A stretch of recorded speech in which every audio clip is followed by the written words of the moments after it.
আসসালামু আলাইকুম। টুম্পাস হেভেন থেকে আমি টুম্পা আছি আপনাদের সাথে। আজকে আমি আপনাদের সাথে শেয়ার করব সরিষা ইলিশ রেসিপি। আজকে সরিষা ইলিশটা আমি ইলিশ ভাপা করতেছি, তো আমি ইলিশ ভাপা রেসিপিটা আপনাদের সাথে শেয়ার করতেছি। এখানে আমি কিছু সরিষা বেছে নিয়েছি। সরিষার ভিতরে অনেক ময়লা থাকে, বেছে ধুয়ে এগুলো পরিষ্কার করে 30 মিনিট পানিতে একটু ভিজিয়ে রেখেছি। এখন এগুলো আমি শিলপাটা একটু বেটে নিব। আপনারা চাইলে ব্লেন্ডার জারে ব্লেন্ডার করে নিতে পারেন। সরিষাটা বাটলে অনেকে বলে তিতা লাগে, তো যাতে তিতা না লাগে সেই কারণে আমি এখানে দিয়ে দিচ্ছি 3টি কাঁচামরিচ আর একটু লবণ। তো লবণ আর কাঁচামরিচ দিয়ে সরিষাটা এভাবে বেটে নিলে সরিষাটা তিতা লাগে না। আর যদি ব্লেন্ডার করেন সামান্য একটু পানি দিয়ে ব্লেন্ড করে নিতে পারেন, তো এটা তিতা লাগবে না।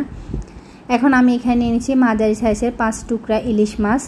আমি এখানে 5 পিস ইলিশ মাছ ব্যবহার করেছি। আর এখানে কিছু ডিম আছে, ডিমগুলো আমি ভাপা ইলিশের সাথে দিয়ে দিব। আমার এই ডিমগুলো একটু খুলে গেছে কারণ আমি মাছটা বাজার থেকে কাটাইছি, তো যিনি কাটছে উনি খেলে এটা এরকম একটু খুলে ফেলছে। তো যাই হোক, কী করব, তো আমি এখানে দিয়ে দিলাম 1 চায়ের চামচ হলুদের গুঁড়া, 1/2 চায়ের চামচ মরিচের গুঁড়া, 1/2 চায়ের চামচ জিরা ধনিয়া আর গরম মশলা মিক্স করা একটা গুঁড়া, তো এটা আমি দিয়ে দিচ্ছি 1/2 চায়ের চামচ। আর আদা আর রসুন বাটা খুবই কম, 1/2 চায়ের চামচ থেকে একটু কম দিয়েছি আদা বাটা, 1/2 চায়ের চামচ থেকে একটু কম দিয়েছি রসুন বাটা।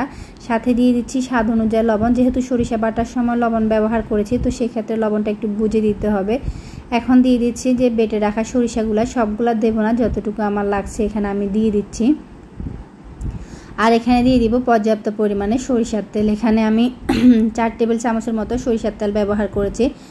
এখন সবগুলো একটু হাত দিয়ে ভালো করে মাছের সাথে মেখে নিতে হবে। সরিষা ইলিশের ভিতর বেশি মশলা ব্যবহার করলে সরিষার যে গ্রানটা থাকে এটা নষ্ট হয়ে যায়। এখন এখানে শিলপাটা দিয়ে একটু পানি নিয়েছিলাম, তো সেই পানিটা দিয়ে আমি একটু ভালোভাবে একটু মেখে নিয়েছি যাতে এটা একটু ভালোভাবে মাখা যায়।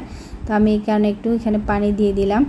তো সেই কারণে হচ্ছে কি মশলাটা খুব কম দিতে হয়, খুব বেশি মশলা দিলে সরিষা ইলিশের গ্রানটা নষ্ট হয়ে যায়। তো আমি যেইটুকু মশলা দিয়েছি খুবই অল্প অল্প পরিমাণে, সামান্য একটু কালারের জন্য অল্প করে দিয়েছি। তো আমি এরকম একটা টিনের কোটা নিয়েছি বা একটা ঝাড় যেরকম নিতে পারেন, আমি এটা 10 নম্বর সাইজের একটা কোটা নিয়েছি।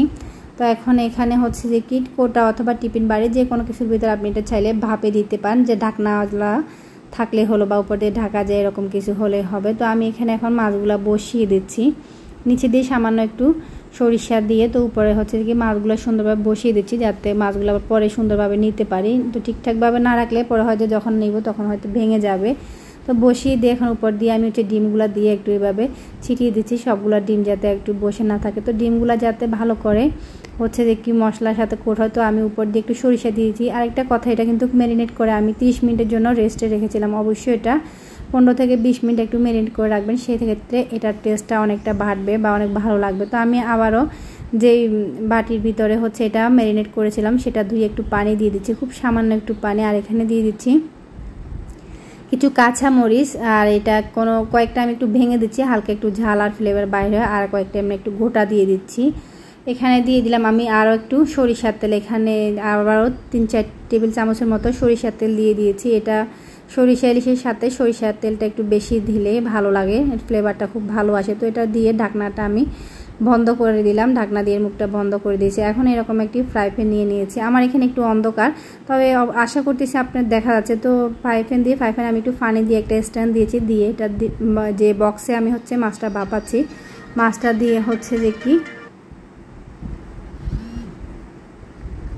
আমি এটা বক্সটা দিয়ে ভাপে বসিয়ে দিচ্ছি। এইভাবে করে এটা 15 থেকে 20 মিনিট 20 থেকে 25 মিনিট একটু ভাপাতে হয়, একটু ভালো করে ভাপিয়ে নিলে ভালো হয়। তো এটা ভাপিয়ে নিলে মোটামুটি এটা রেডি হয়ে যাবে। আমার এটা ভাপানো হয়ে গেছে, আমি এখন এটা উঠিয়ে নিচ্ছি। দেখুন যে পানিগুলো দিয়েছি এগুলো শুকিয়ে অর্ধেক হয়ে গেছে। তো এখন এটা আমি একটু ঠান্ডা করে ঢাকনার মুখটা খুলে নিয়ে নিচ্ছি, বক্সের মুখ ঢাকনাটা, কারণ হচ্ছে গরম গরম যদি খুলতে যান সেটা হাতে ছেঁকে লাগার সম্ভাবনা থাকবে। অবশ্যই এটা ঠান্ডা করে তারপর হচ্ছে যে কি বক্সের ঢাকনাটা খুলবেন। তো আমি একটু দেখিয়ে দিচ্ছি এটা কি সুন্দর হয়েছে। তো আপনাদের যদি আমার রেসিপি ভালো লাগে লাইক কমেন্ট শেয়ার করবেন, সাবস্ক্রাইব করে চ্যানেলের পাশে থাকবেন। আর ফেসবুক পেজ থেকে দেখে থাকলে পেজটাকে অবশ্যই ফলো দিয়ে রাখবেন। আর এরকম আরও নিত্য নতুন ভিডিও পেতে অবশ্যই অল অপশনটি সিলেক্ট করে রাখবেন, সেক্ষেত্রে আমি যখনই ভিডিও ছাড়বো আপনার কাছে নোটিফিকেশানটি পৌঁছে যাবে। আর এতক্ষণ যদি ভিডিওটি আপনার ভালো লাগে থাকে অবশ্যই একটা লাইক তো দেওয়া যেতে পারে। তো আমি এখন ইলিশ মাছগুলো একটু পরিবেশন করে আপনাদের দেখিয়ে দিচ্ছি যে মাছগুলো কীরকম হয়েছে। ইলিশ ভাপার এই রেসিপি যদি আপনার ভালো লাগে অবশ্যই বাসায় তৈরি করতে ভুলবেন না। আজকের রেসিপি এ পর্যন্ত, পরবর্তী রেসিপি দেখার আমন্ত্রণ জানিয়ে আজকের মতো এখানে বিদায় নিচ্ছি। আল্লাহ হাফেজ।